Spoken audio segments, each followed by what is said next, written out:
আজকে গ্যাস শেষ হয়ে গেছে, তাই উনুনে রান্না করছি। Hello everyone, welcome back to my another mini blog.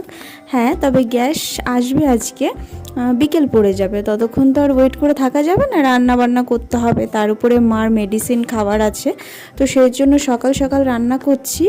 আর যেহেতু বাবারা ছিল না, সেই জন্য কিন্তু গ্যাস আনাও হয়নি আগের থেকে, নাহলে বাবা কিন্তু সবসময় এনেই রাখে আগে।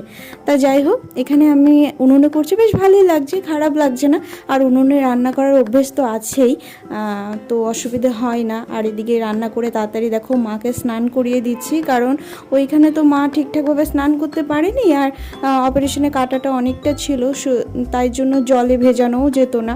তো মাকে স্নান করানোর পর আমি ঘরটারগুলো ভালো করে ঝাড়ু দিয়ে নিচ্ছি। বুঝতেই পারছো, ওই যে বারবার বলি তোমাদের, আমাদের বাড়িটা অনেকটা ফাঁকা, তার জন্য যতই পরিষ্কার করি না কেন ধুলো ময়লা বালি কিন্তু আসতেই থাকে।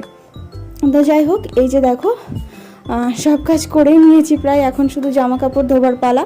মাকে স্নান করিয়ে দিয়ে মার শাড়ি টাড়ি যত কিছু ছিল সেগুলো, আসলে বাড়িতে টুকিটাকি না অনেক কাজই থাকে, যেগুলো না দেখতে বাইরে থেকে মনে হয় যে অত বেশি কাজ নেই, কিন্তু যখন তুমি কাজ করতে শুরু করবে কাজ কিন্তু শেষ হয় না। আর এদিকে আমারও কিন্তু ডেলিভারি যে খুব বেশি টাইম হয়েছে তা কিন্তু নয়, শরীরটা একদম হাঁপিয়ে ওঠে, কখনো কখনো পারিও না, কখনো কখনো প্রচুর ক্লান্ত হয়ে যায়, কিন্তু কিছু করারও নেই, করতেই হচ্ছে।